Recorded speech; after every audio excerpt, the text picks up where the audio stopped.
An afternoon in the zoo. One summer, I was visiting a zoo with my nephew and my mother. It was one of the warmest days of July, and one of the elephants just had a baby.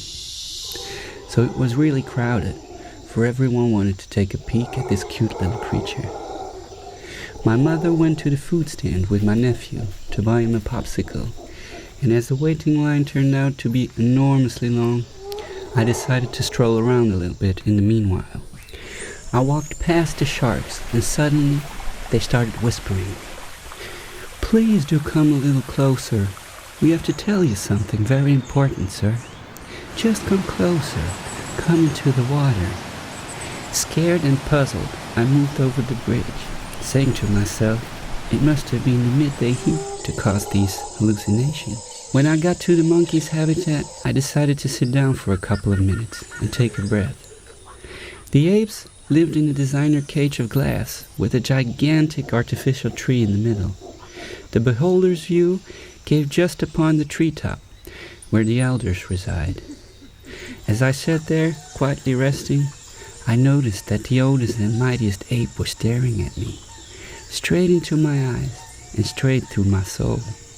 I got up and moved closer to the window, face to face with this intriguing creature, in a strange way, feeling biologically connected.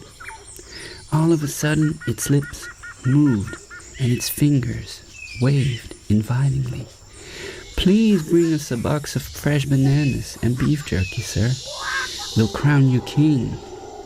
I shrieked, jumped backwards, got back on the seat to calm down. The monkey was still looking through my soul and silently grinning. "What in the world is going on in here?" I said, even more puzzled. I moved along and arrived at the birdcage, where some vultures were aligned, arguing over a half-rotten corpse of what once must have been a cow. I walked forth and saw the most colorful parrots, making a fuss about walnuts and grains. They were so busy fighting over the nuts that most of them fell on the ground through the grid. In such manner, they couldn't reach them anymore, making even more noise, realizing they had lost their food. I slipped out a comment, and as I left their quarters, they kept repeating my words over and over. "Greedy little devils, greedy little devils, greedy little devils." I made my way through exotic plants and raspy echoes and arrived at the eagle's cage.